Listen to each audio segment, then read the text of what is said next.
Assalamualaikum warahmatullahi wabarakatuh. Perkenalkan, nama saya Andi Ismi Aulia Bahar dengan NIM 2020203860202040 Prodi Ekonomi Syariah. Di video kali ini saya akan menjabarkan materi tentang akad berbasis hutang dalam konsep kafalah. Definisi kafalah. Secara etimologi, kafalah berarti al-dhamma, artinya menggabungkan, yaitu menggabungkan dua tanggung jawab dalam suatu hal. Hal ini sesuai dengan firman Allah dalam surah Ali Imran ayat 37, yaitu Allah menjadikan Zakaria sebagai penjaminnya. Di samping itu, kafalah berarti hamalah atau beban dan za'amah atau tanggungan. Disebut daman apabila penjamin itu dikaitkan dengan harta, hamalah apabila dikaitkan dengan diat, itu denda dalam hukum qisas, za'amah jika berkaitan dengan harta atau barang modal. Secara terminologi, sebagaimana yang dinyatakan para ulama fikih selain Hanafi, bahwa kafalah adalah menggabungkan dua tanggungan dalam permintaan dan hutang. Definisi lain adalah jaminan yang diberikan oleh penanggung atau kafil kepada pihak ketiga untuk memenuhi kewajiban pihak kedua atau yang ditanggung, atau makful anhu asil. Di dalam kamus istilah fikih, kafalah diartikan menanggung atau penanggungan terhadap sesuatu, yaitu akad yang mengandung perjanjian dari seseorang di mana padanya ada hak yang wajib dipenuhi terhadap orang lain dan berserikat bersama orang lain itu dalam hal tanggung jawab terhadap hak tersebut dalam menghadapi panagih atau utang. Pada asalnya, kafalah adalah padanan dari daman, yang berarti penjaminan sebagaimana tersebut di atas. Rukun dan syarat kafalah. Adapun rukun kafalah yaitu 1. Pihak penjamin atau penanggung atau kafil dengan syarat balik atau dewasa, berakal sehat, berhak penuh melakukan tindakan hukum dalam urusan hartanya, dan rela atau ridho dengan tanggungan kafalah tersebut. Kedua, pihak yang berhutang atau makful anhu azil dengan syarat sanggup menyerahkan tanggungannya atau piutang kepada penjamin dan dikenal oleh penjamin. 3. Pihak yang berpiutang atau makful lahu dengan syarat diketahui identitasnya, dapat hadir pada waktu akad atau memberikan kuasa dan berakal sehat. 4. Objek jaminan atau makful bih merupakan tanggungan pihak atau orang yang berhutang, baik berupa uang, benda maupun pekerjaan.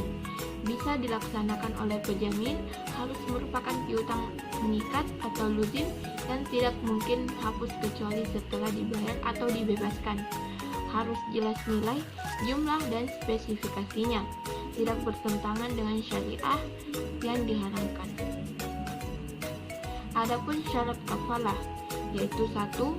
Damin, kafil atau zain, yaitu orang yang menjamin di mana ia disyaratkan sudah balik, berakal, tidak dicegah untuk membelanjakan hartanya. Menurut Syuhendi tahun 1997, dengan kata lain ia merdeka untuk digunakan kepentingan apapun tanpa ada pihak yang membatasi kepentingan atau keleluasan menggunakan harta.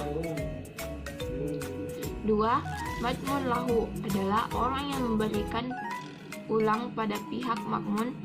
Piutangnya diketahui oleh orang yang menjamin, sedangkan makmun bin adalah hak, barang, dan utang itu sendiri yang dijadikan objek dan terutama pihak yang memberikan jaminan, atau disebut juga dengan makful lahu.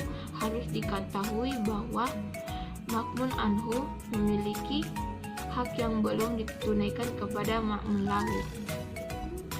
Ketiga, sigat atau lafaz yang diucapkan dengan jelas dan menyeratkan akan kesanggupannya dan tidak dikaitkan dengan apapun serta tak dibatasi oleh waktu.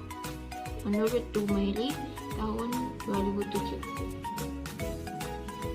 Makmun lahu atau makful anhu adalah orang yang berhutang. 5.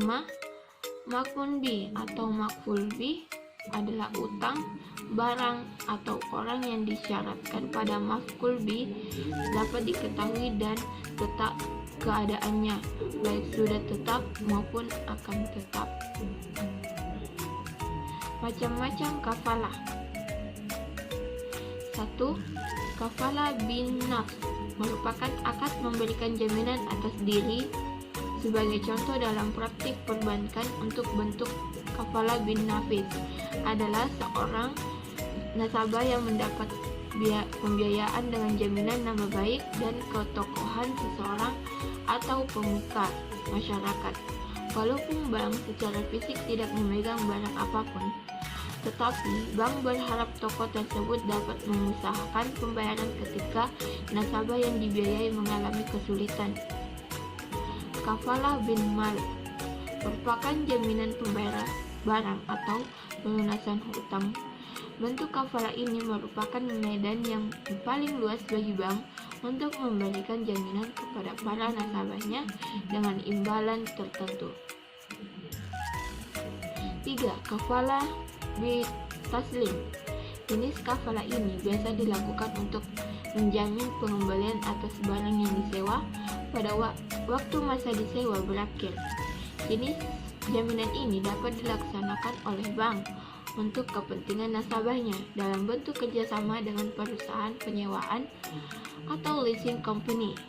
Jaminan pembayaran bagi bank dapat berupa deposit atau tabungan dan bank dapat membebankan uang jasa kepada nasabah itu. 4. Kafalah al-munajazah merupakan jaminan mutlak yang tidak dapat dibatasi oleh jangka waktu dan untuk kepentingan atau tujuan tertentu.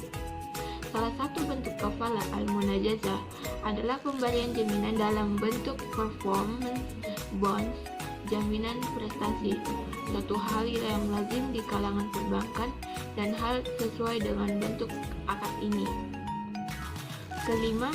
Kafalah al-muallakah. Bentuk jaminan ini merupakan penyederhanaan dari kafalah al-munajazah, baik boleh industri, perbankan maupun asuransi, di mana jaminan dibatasi oleh kurun waktu dan tujuan-tujuan tertentu. Hikmah dan manfaat kafalah. 1. Sebagai salah satu akad yang terdapat dalam fikih muamalah yang mengatur secara adil dan memiliki maqasid menuju terciptanya kesejahteraan dan kenyamanan sesama manusia tatkala melakukan transaksi perdagangan maupun dalam perbankan. 2. Dengan adanya kafalah, pihak yang dijamin atau disebut dengan makmun anhu dapat menyelesaikan proyek atau usaha bisnisnya dengan ditanggung pengerjaannya dan bisa selesai dengan tepat waktu atau efisien dengan jaminan pihak ketiga yang menjamin pekerjaannya. 3. Dengan adanya kafalah, pihak yang terjamin dengan istilah fiqh muamalah disebut sebagai makmun lahu menerima jaminan oleh penjamin. Dalam hal ini, bank bahwa yang diselesaikan oleh nasabah tadi dapat selesai dengan tepat waktunya dan sesuai dengan jadwal yang telah ditentukan sebelumnya. Sekian dan terima kasih. Wassalamualaikum warahmatullahi wabarakatuh.